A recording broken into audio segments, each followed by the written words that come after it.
Hello मेरे प्यारे भाइयों और बहनों, कैसे हो आप सभी। मेरा नाम है आकांक्ष आत्रे और आज हम अपनी क्लास 10th हिस्ट्री का जो आपका चैप्टर है 1 the rise of nationalism in Europe उसको फर्दर प्रोसीड करेंगे। इससे पहले भी मैं इसके 2 वीडियोस आपके इस चैप्टर के जो फर्स्ट सेक्शन है आपका the French revolution and the idea of nation इसको कवर कर चुका हूँ। उन सभी वीडियोस के जो लिंक है वो आपको डिस्क्रिप्शन बॉक्स में मिल जाएंगे और बाकी की डिटेल्स भी आपको डिस्क्रिप्शन बॉक्स में मिल जाएंगी। इससे अगर आपको इस वीडियो में किसी भी डाउट हो तो आप कमेंट बॉक्स में पूछ सकते हो।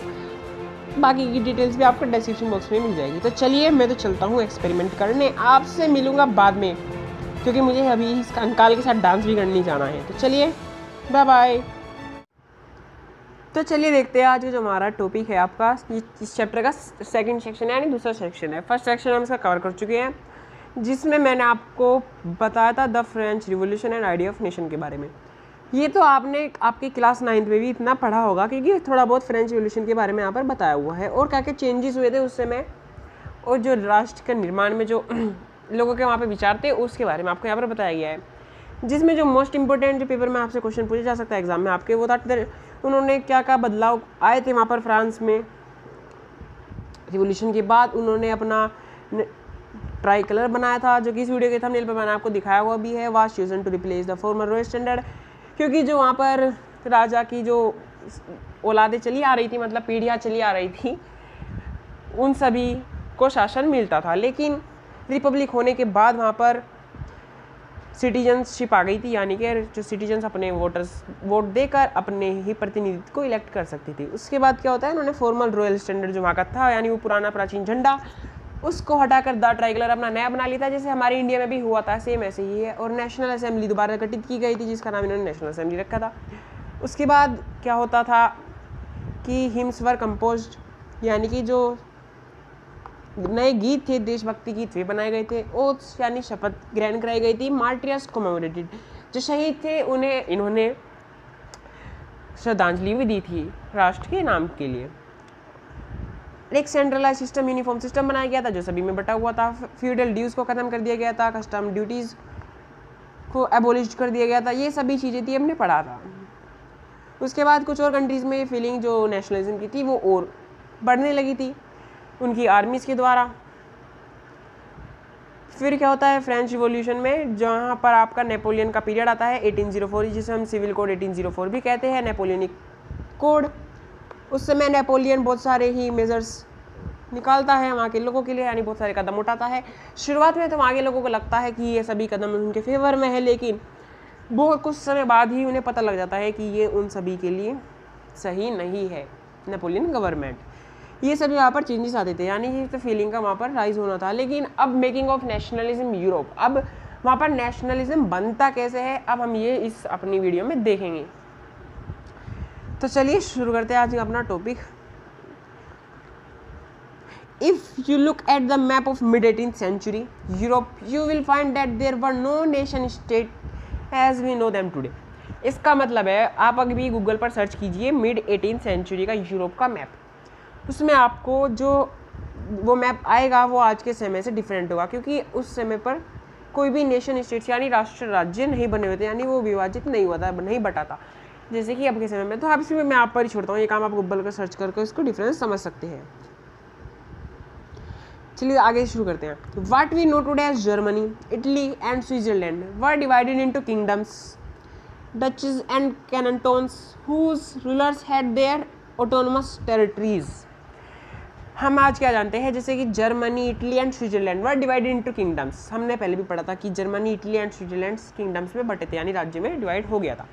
डचीज and cantons whose rulers had their autonomous territories. Autonomous का क्या मतलब होता है स्वतंत्र प्रदेश, टेरिटरीज का मतलब प्रदेश, ऑटोनोमस का मतलब स्वतंत्र। डचीज और जो कैंटोन्स की जो जगह थी उनके रूलर्स कौन थे, स्वतंत्र थे यानी स्वतंत्र प्रदेश की ये अलग अलग प्रदेश थे जिनके राजा भी स्वतंत्र यानी इन सभी से अलग होते थे। Eastern and central Europe were under autocratic monarchies within the territories of which lived diverse peoples. अब इसका क्या मतलब है, ईस्टर्न एंड सेंट्रल यूरोप में यानी पूर्वी और मध्य यूरोप में वर अंडर ऑटोक्रेटिक मोनार्चीज। ऑटोक्रेटिक मोनार्चीज का मतलब होता है, मोनार्चीज का मतलब तो आपको पता ही है, शासक जो होते हैं, और ऑटोक्रेटिक का मतलब है स्वतंत्र। ईस्टर्न एंड सेंट्रल यूरोप की वो स्वतंत्र शासकों के हाथ में था, यानी इनका अलग से शासक थे उस समय with in the territories of the which lead. लेकिन जो वहाँ के लोग थे वो अलग अलग डिफरेंट कैटेगरी के वहाँ पर रहते थे, यानी उनके डाइवर्स पीपल्स, यानी अलग अलग समूह के लोग वहाँ पर उस टेरिटरी में, उस क्षेत्र में रहते थे। They did not see themselves as sharing a collective identity। एक सेकेंड, हाँ अब शुरू करते हैं। as sharing a collective identity और एक कॉमन कल्चर। जो वहाँ के लोग रहते थे वे अपने आप को एक तरह से एकजुट समूह में अपने आप को नहीं मानते थे, क्योंकि अलग अलग डाइवर्स पीपल्स रहते थे, यानी अलग अलग जनजाति के लोग रहते थे, समूह के लोग रहते थे। वे अपने आप को एक समान समूह में, एक समान गठित नहीं मानते थे और अपने आप में कुछ भी समानता नहीं मानते थे, क्योंकि इनमें बीच में भी कॉमन कल्चर नहीं था, क्योंकि अलग अलग समूह के जातियों के लोग रहते थे। जैसे इंडिया में भी बहुत सारे डिफरेंट जाति के लोग यहाँ पर रहते हैं, अलग अलग कल्चर है सबकी, पहनने का, खाने का, बोलने का ढंग सबका अलग अलग है। Often they even spoke different languages and belong to different ethnic groups। अब क्या होता है, often अक्सर they even spoke different languages, हाँ अक्सर वे अलग अलग भाषाएं बोला करते थे, and belong to different ethnic groups। अब ethnic groups देखिए, आप नोटबुक भी ले लीजिए और साथ में एक पेंसिल ले लीजिए, जहाँ पर भी वर्ड्स आएंगे मैं आपको बताता चलूँगा, आप लिखते जाना, क्योंकि बाद में आप रिवाइज करोगे ना तो आपकी यही का सबसे ज़रूरी होगा। अब क्या है, यहाँ पर वे अलग अलग भाषा बोलते थे, कभी कभी अलग अलग भाषा भी बोलते थे, and belong to different ethnic groups. Ethnic groups का मतलब होता है अलग अलग जातीय समूह के लोग। अब अलग अलग जातीय समूह के लोग हैं तो अलग अलग पहनावा भी होगा, भाषा भी होगी। ये भी आपके वहाँ पर जो हालात थे इन जगहों पर, ये आपके वो उसके बारे में भी बता रहे हैं। The Habsburg empire that ruled over Austria Hungary for example was a patchwork of many different regions and peoples। यहाँ पर एक आपको एग्जाम्पल भी दिया है हैब्सबर्ग का एम्पायर का। दैट रूल, जो हैब्सबर्ग एम्पायर कोई होगा वहाँ पर जो जिसने रूल किया था ऑस्ट्रेलिया और हंगेरी पर, for example was a patchwork of many different regions and people. Patchwork का मतलब है वो वहाँ पर अलग अलग जाति और अलग अलग लोगों को जोड़कर वहाँ पर बना था, यानी अलग क्षेत्र था जहाँ पर अलग अलग जाति के लोग रहते थे। आपको ये एग्जांपल दिया है इन्होंने द हैब्सबर्ग एम्पायर, जहाँ पर जो कि ऑस्ट्रिया एंड हंगेरी पर रूल करता था, जिसमें अलग अलग रीजन्स के अलग अलग रीजन्स में अलग अलग लोग रहते थे, सभी एक साथ मिलकर रहते थे। पैचवर्क का मतलब मिलजुल कर। It included the Alpine regions. यहाँ पर ये एग्जाम्पल्स दिए आपके एग्जाम में पूछे जा सकते हैं, तो इसलिए आप जरूरी है आप ये सब मार्क कर लीजिए। It included the Alpine region, the Tyrol, Austrian Sudetenland, as well as Bohemia, where the aristocracy was predominantly German speaking। अब क्या होता है, ये जो रीजन्स आपके बारे में बताए गए हैं, ये इसमें क्या क्या इंक्लूडेड होता था हैब्सबर्ग एम्पायर में। एल्पाइन रीजन्स भी आता था इसमें, द टायरोल, ये सभी रीजन्स है, आप इनको खुद से पढ़कर अंडरलाइन कर लीजिए। सबसे पहला होता है Alpine region, Tyrol, Austria, Sudetenland as well as Bohemia. Where the aristocracy, aristocracy का मतलब होता है, इसका मतलब है वहाँ पर एक तरह से फ्रांस में यानी पूरे यूरोप में एक प्रभुत्वशाली ग्रुप रहता था, यानी एक समूह था, जातीय समूह था एरिस्टोक्रेसी, जिसे हम कुलीन वर्ग भी कहते थे। अगर आपने 9th में पढ़ा होगा तो इसका बहुत जिक्र हुआ है वहाँ पर भी, कुलीन वर्ग का। एरिस्टोक्रेसी का मतलब होता है कुलीन वर्ग। वास प्रीडोमिनेंटली जर्मन स्पीकिंग, जो इन सभी क्षेत्रों में जहाँ पर भी आपको एग्जाम्पल दिए गए हैं, यहाँ पर जो प्रीडोमिनेंट यानी कि कुलीन वर्ग प्रभुत्वशाली थे और ये सभी जर्मन बोलते थे इन सभी रीजन्स में। It also included the Italian speaking provinces. ये जो प्रोविंसेस आपके यहाँ पर दिखाए, प्रोविंसेस मतलब क्षेत्र, ये सभी जर्मन स्पीकिंग क्षेत्र थे जहाँ पर कुलीन वर्ग के लोग रहते थे। लेकिन इटालियन जहाँ पर बोली जाती थी वे भी कुछ इलाके थे। कौन कौन से थे? It included the Italian speaking provinces. Italian speaking provinces कौन कौन से थे यहाँ पर? लोम्बार्डी था, वेनेशिया था, ये 2 इटालियन प्रोविंसेस भी थी। In Hungary half of the population spoke Magyar. Hungary में जो आधे के तकरीबन जो लोग थे रहते थे वहाँ पर, वे क्या कौन सी भाषा बोलते थे? मैग्यार। देखिए भाई यहाँ पर तो बहुत डिफिकल्ट होगा आपके लिए याद करना, इसलिए इसको अंडरलाइन जरूर करते चलना है, क्योंकि बहुत कुछ आ रहा है आपके लिए, सभी काम का है। Magyar while the other half spoke A variety of dialects. आधे लोग तो मैग्यार बोलते थे, कहाँ पर? हंगेरी में। और आधे लोग वहाँ पर अलग अलग बोलियाँ बोलते थे। डायलेक्ट से मतलब अलग अलग बोलियाँ, भाषाएं। आधे लोग मैग्यार बोलते थे और आधे लोग अलग अलग भाषा बोलते थे। कहाँ पर? हंगेरी में। इन गैलिशिया द एरिस्टोक्रेसी स्पोक पोलिश। जो क्लीन वर्ग के लोग थे, ये एक नंबर में पूछा जा सकता है आपसे, वन वर्ड के क्वेश्चन बोर्ड एग्जाम में आपके। इन गैलिशिया द एरिस्टोक्रेसी स्पोक पोलिश। गलेशिया में जो एरिस्टोक्रेसी, जो क्लीन वर्ग के लोग थे, वो कौन सी भाषा बोलते थे? Polish. Besides these three dominant groups there also lived within the boundaries of the empire a mass of subject peasant peoples. इसने कहा है यहाँ पर besides these three dominant groups, कौन कौन सी डोमिनेंट ग्रुप है? एक तो है यहाँ पर गलेशिया के बारे में आपको बताया गया है, और एक यहाँ पर आपको हंगेरी के बारे में बताया गया है, और यहाँ पर ही आपके एल्पाइन रीजन्स के बारे में भी बताया गया है। एल्पाइन रीजन्स, तीन जो रीजन्स आपको डोमिनेंट ग्रुप्स, बिसाइड तीन डोमिनेंट ग्रुप्स। सबसे पहला ग्रुप हमारा कौन सा था? गलेशिया था, हंगेरी था। यहाँ पर आप अंडरलाइन कर लेंगे इनको। इन सभी के अलावा there also lived within the boundaries of the empire a mass of subject peasant peoples.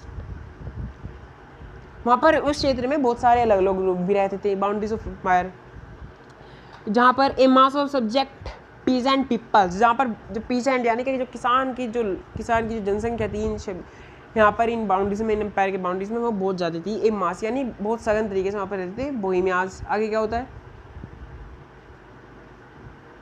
बोहेमियान्स and Slovaks to the north, Slovenes in Carniola, Croats to the south and Romans to the east in Transylvania such as. ये सभी क्षेत्र है जहाँ पर जो peasants थे वो crowded यानी एक तरह से बहुत सारी जनसंख्या में रहते थे। ये सभी क्षेत्र आप इनको तो याद करने की जरूरत नहीं है वैसे। Such difference did not easily promote a sense of political unity. लेकिन ये जो सभी डिफरेंसेस थे, अलग अलग भाषा के लोग अलग अलग रीजन्स में रहते थे, अलग अलग बाउंड्रीज के इलाकों में रहते थे, ये सभी पॉलिटिकल यूनिटी का जो उद्देश्य था यानी कि राजनीतिक एकता को, उस सभी को विशेष तौर से इन्होंने कोई खासकर प्रमोट नहीं किया। The only type binding the diverse groups together was a common allegiance to the emperor. लेकिन ये लोग आपस में सभी किस कारण से बंधे हुए थे, वो कौन सा रीजन था, वो इम्पोर्टेंट है, इसको अंडरलाइन जरूर करना। The only type binding these diverse groups together was a common allegiance to the empire. हाँ, ये सभी लोग अलग अलग भाषा बोली की भले ही हो, लेकिन इन सभी को एक साथ जो चीज़ बांधे रखती थी वो चीज़ कौन सी थी? Allegiance to the emperor. Allegiance का मतलब होता है निष्ठा। हाँ, वहाँ के जो शासक था उसके प्रति जो इन सभी लोगों की निष्ठा थी, वो एक कॉमन चीज़ है इनमें जो इन सभी को आपस में बांधे रखती थी। जैसे इंडिया में भी अलग अलग रीजन्स के लोग रहते हैं, लेकिन हमारे जो पीएम है, प्राइम मिनिस्टर है, उन सभी के लिए सभी की निष्ठा एक समान ही होगी, क्योंकि हमने ही उन लोग जो हमारे पीएम है उनको इलेक्ट करके उस सीट पर पहुंचाया है। अब आगे क्या होता है, यहाँ से आप में बुक में एक क्वेश्चन पूछा गया है, आपके एग्जाम में भी ये क्वेश्चन पूछा जा सकता है, इसीलिए इसका आंसर भी आपको यहीं दिया गया है। How did nationalism and the idea of nation state emerge. हाँ, जो नेशनलिज्म का आइडिया है और नेशन स्टेट का आइडिया है वो उभरा कैसे, ये क्वेश्चन आपसे पूछा गया है। और इस क्वेश्चन का जवाब भी मैं आपको बता दूं, ये आपके बोर्ड एग्जाम में पूछा जा सकता है, इसको इसलिए अंडरलाइन करना। पहला जो इसका आंसर है, एक तरह से मेन हेडिंग है, वो है आपकी 2.1 the aristocracy and the new middle class. अगर बोर्ड एग्जाम में क्वेश्चन आता है ना आपके 5 नंबर में, तो सबसे पहले तो आप ये हेडिंग्स लिखना, मैं आपको बता रहा हूँ कौन कौन सी। सबसे पहली हेडिंग है ये वाली आपकी, the aristocracy and the middle class. ये तो आपकी फर्स्ट हेडिंग हो गई। चलिए आगे देखते हैं, हमारी सेकंड हेडिंग कौन सी हो गई। 5 नंबर में अगर क्वेश्चन आता है तो आपको 5 हेडिंग इनसे रिलेटेड भी एक एक दो लाइन लिख देनी है। Second, why did liberal nationalism stand for. और थर्ड आपके यहाँ पर दी हुई है, ए न्यू कंजर्वेटिज्म आफ्टर 1815। और उसके बाद यहाँ पर मुझे लगा था 5 हेडिंग्स दी गई है आपके लिए, द रिवोल्यूशनरीज। बस यही, तो हम इनको डिटेल में 1 बाय 1 पढ़ेंगे। तो चलिए सबसे पहले से देख लेते हैं नेशनलिज्म और आइडिया ऑफ नेशन का। जो ये आइडिया था, हमारा विचार था नेशन स्टेट का, वो उभरा कैसे। सबसे पहला हमारे यहाँ पर बताया गया है aristocracy and the new middle class, जो कि हमारी इसकी फर्स्ट हेडिंग है। आंसर की आप तरह से ऐसे समझ लीजिए। चलो सबसे पहले इसको हम डिस्कस करते हैं। Socially and politically A landed aristocracy was the dominant class of the on the continent. सामाजिक तौर से राजनीतिक तौर पर जो ज़मीन के वहाँ पर अधिकतर मालिक थे यानी डोमिनेंट क्लास जो थी यूरोप में, कॉन्टिनेंट में, वहाँ पर यूरोप के, वो कौन सी थी? एरिस्टोक्रेसी यानी कि कुलीन वर्ग के लोग वहाँ पर प्रभुत्वशाली थे, जो कि मैंने आपको पहले भी बताया था। The members of this class were united by a common way of life that cut across regional divisions.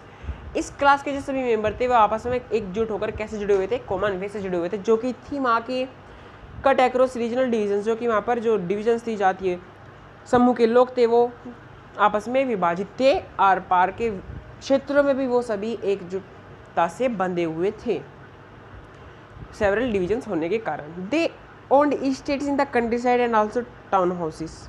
जो ये दे कौन है यहाँ पर? दे है यहाँ पर कुलीन वर्ग, हाँ आपका aristocracy class. They owned states in the countryside and also town houses. वो सभी वहाँ कर जो ई स्टेट्स थी कंट्री साइड में यानी वहाँ के क्षेत्रों में, ई स्टेट्स मतलब रियासतें, वो तो ओन्ड करते ही थे यानी रखते थे अपने पास, यानी उनका उस पर कब्जा था एक तरह से। एंड ऑल्सो टाउन हाउसेस, और टाउन हाउसेस भी रखते थे। They spoke French for purposes of diplomacy and in high society.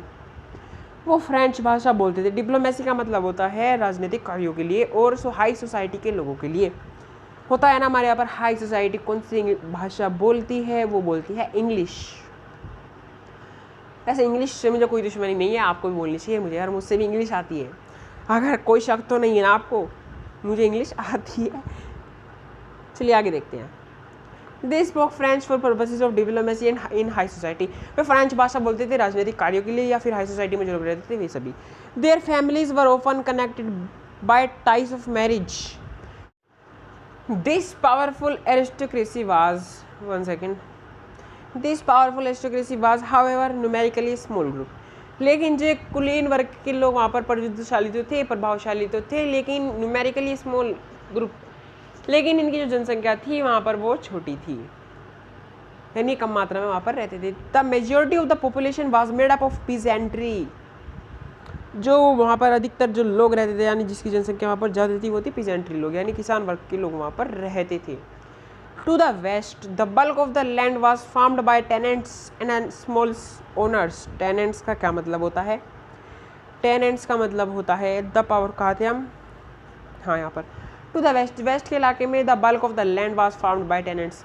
एक बड़ी मात्रा में जो लैंड का हिस्सा था, जमीनी क्षेत्र था, वो किसके द्वारा फार्म्ड किया जाता था यानी जोता जाता था, बोया जाता था, वो थे टेनेंट्स। टेनेंट्स होते हैं किराएदार, जो कि ज़मीन के क्षेत्र को किराए पर लेकर वहाँ पर अपनी बुनाई करते हैं यानी कि फसल उगाते हैं। टेनेंट्स वे लोग होते हैं, यानी स्मॉल ओनर्स, और स्मॉल ओनर्स भी थे। स्मॉल ओनर्स का मतलब होता है छोटे जमींदार। While in Eastern and Central Europe, the pattern of land holding was characterized by vast estates which were cultivated by serfs.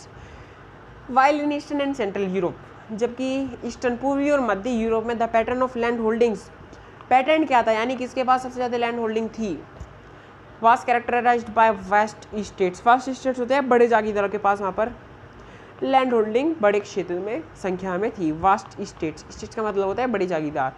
Which were cultivated by serfs. Serfs कौन होते हैं? सर्फ्स होते हैं भूदास। भूदास तो हो गया अब हिंदी का शब्द, शुद्ध हिंदी, जो कि हमसे नहीं आती। हाँ तो सर्फ्स का मतलब होता है भूदास, यानी जो किराए पर जो ज़मीन लेते हैं कल्टीवेट करने के लिए किसान लोग, वो वहाँ पर भूदास यानी एक तरह से दास, यानी एक तरह से गुलाम बनकर वहाँ पर काम करते हैं, उनको सभी हम सर्फ बोलते हैं। आपको लिटरेचर अच्छी करनी चाहिए, इन सभी वर्ड्स का एग्जाम में यूज़ करना, अच्छे नंबर आएंगे। चलिए आगे देखते हैं। हमारा आज का जो ये लास्ट टॉपिक है इसको फटाफट से ख़त्म कर लेते हैं।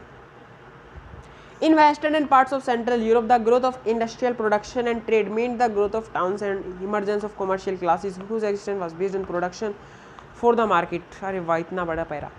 In western parts of central Europe, western parts यानी पश्चिमी हिस्से में सेंट्रल यूरोप के मध्य यूरोप के the growth of industrial production, industrial production की जो ग्रोथ थी यानी उन सभी के लिए क्या क्या चीज़ वहाँ पर जिम्मेदार थी। The trade mean the growth of towns, industrial growth की पूर्ति कैसे होती थी? होती व्यवहार से पूर्ति होती थी। ग्रोथ ऑफ टाउन्स, जो भी कस्बों में व्यापार किया जाता था। And the emergence of commercial classes, और इमरजेंस का मतलब है यहाँ पर ऑफ कमर्शियल क्लासेस, और इन कमर्शियल जो क्लास थी वहाँ पर जो एक तरह से कमर्शियल होते हैं वे लोग जो इन सभी इंडस्ट्री में काम करते हैं, उनके कारण से, और जो टाउन्स में जो इंडस्ट्री थी उन सभी की वजह से वहाँ पर जो इंडस्ट्रियल ग्रोथ थी वो डिपेंड रहती थी। Whose existence was based on production for the market, जिसका एग्जिस्टेंस यानी इंडस्ट्रियल प्रोडक्शन का जो एग्जिस्टेंस था वो किस पर डिपेंड रहता था, मार्केट पर। क्योंकि अगर मार्केट में अगर डिमांड बढ़ेगी तो इनकी कमाई बढ़ेगी, मार्केट में डिमांड घटेगी तो इनकी कमाई घटेगी, प्रोडक्शन की वैल्यू घटेगी, और फिर जो टाउन्स में काम हो रहा है कॉमर्शियल क्लासेस के लोग हैं उनसे भी कमाई भी घटेगी। एक तरह से ये बताया गया है। आगे देखते चलिए। Industrialisation began in England in the second half of the 18th century. Industrialisation कब शुरू हुआ था? इंग्लैंड में शुरू हुआ था second half of the 18th century, second half यानी 18th सेंचुरी के सेकेंड हाफ में। But in France and parts of German states it occurred only during the 19th century. लेकिन फ्रांस और जर्मन के इलाकों में, स्टेट्स में, राज्यों में it occurred only during the 19th century. जो इंडस्ट्रियलाइजेशन था वो कब अकर्ड हुआ था, यानी कब हुआ था? 19th सेंचुरी में, यानी इंग्लैंड में पहले आ गया था industrialisation during the 18th century.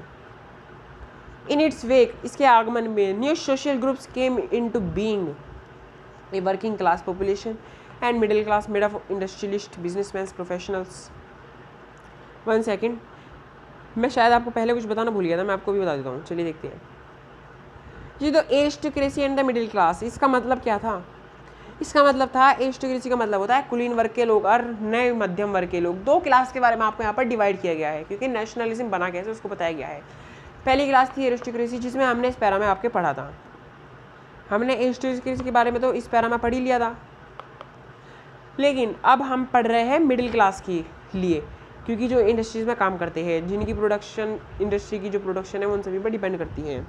हम यहाँ पर अब कब किसके बारे में पढ़ रहे हैं? मिडिल क्लास के बारे में, क्योंकि हम कुलीन वर्ग यानी इस चीज़ के बारे में इससे पहले पैरा में पढ़ चुके हैं। अब आगे क्या है? वर्किंग क्लास, सोशल ग्रुप्स में जो काम करते थे वो कौन कौन थे? Working class population, middle class made up of industrialist, businessman, ये सभी इंक्लूडेड थे मिडिल क्लास में। आपको पहले से भी पता है अगर आपने 9th में पढ़ा है। In central and eastern Europe these groups were smaller in number till late 19th century. Central, मध्य और ईस्टर्न यूरोप में, पूर्वी यूरोप में, these groups were smaller in number. जो ये ग्रुप्स, इन लोगों के ग्रुप्स थे, किन लोगों के? Industrialist, businessman. मैं थोड़ा तेज पढ़ा रहा हूँ क्योंकि यहाँ पर ये आप खुद भी पढ़ सकते हो। अगर आपको कोई दिक्कत होती है ना मेरी स्पीड से, तो देखो आप यहाँ पर आपकी स्क्रीन पे आप क्लिक कीजिए, यहाँ पर आपको पता भी होगा कि प्लेबैक स्पीड कंट्रोल हो जाती है, तो आप वहाँ से, अगर आपको मैं स्लो लगता हूँ तो स्लो कर लीजिए स्पीड, और तेज़ बोल रहा हूँ तो थोड़ा स्लो कर लीजिए, अगर स्लो बोल रहा हूँ तो तेज़ कर लीजिए अपने हिसाब से। इन सेंट्रल एंड यूरोप इन सभी लोगों की संख्या कम थी till late 19th century, 19th century तक। It was among educated liberal middle classes that ideas of national unity following the abolition of aristocracy privilege gained popularity। अब इसका क्या मतलब है? इट वाज अमंग एजुकेटेड, ये सभी एजुकेटेड लोगों के बीच में था, लिबरल्स मिडिल क्लास के बीच में था। लिबरल्स मतलब स्वतंत्र, middle class that idea of national unity, जो ये आइडिया था कि इसका नेशनल यूनिटी का यानी पूरे राष्ट्र को एक साथ बांधने का, following the abolition of aristocratic privileges and gain popularity. इन सभी का उद्देश्य ये था कि एबोलिशन ऑफ एरिस्टोक्रेटिक प्रिविलेजेस का, यानी कुलीन वर्ग के जो विशेष अधिकार हैं उन सभी का यहाँ पर समापन हो, अंत हो, और गेन पॉपुलैरिटी, जिन्होंने वहाँ पर पॉपुलैरिटी कमाई हुई थी। तो चलिए, इसमें तो मैं आज वीडियो में तो नहीं कर पाऊँगा, मुझे लगता है वीडियो की लेंथ बहुत बड़ी हो गई है। अब हम वहाँ पर यूरोप में जो नेशनल था वो बना कैसे, इससे आगे पढ़ेंगे, क्योंकि यहाँ पर तो हमारा जो एरिस्टोक्रेसी के प्रिविलेजेस थे वो चाहते थे कि खत्म हो जाए, जिन्होंने वहाँ पर पॉपुलैरिटी कमा रखी थी मिडिल क्लास के लोग। अब आगे क्या होता है वो उससे नेक्स्ट वीडियो में देखेंगे। अगर वीडियो से रिलेटेड कोई भी डाउट हो तो आप कमेंट बॉक्स में पूछिएगा, बाकी की डिटेल्स मैंने आपको डिस्क्रिप्शन बॉक्स में बताइए। बस आप इतना काम है अब आपका कि आप इसको खुद से 5 मिनट रिवाइज कर लीजिए जिससे आपके मन में पूरा पक्का बैठ जाए। तब तक के लिए इसको पढ़ते रहिए, मैं आपसे मिलता हूँ बाद में। All the best.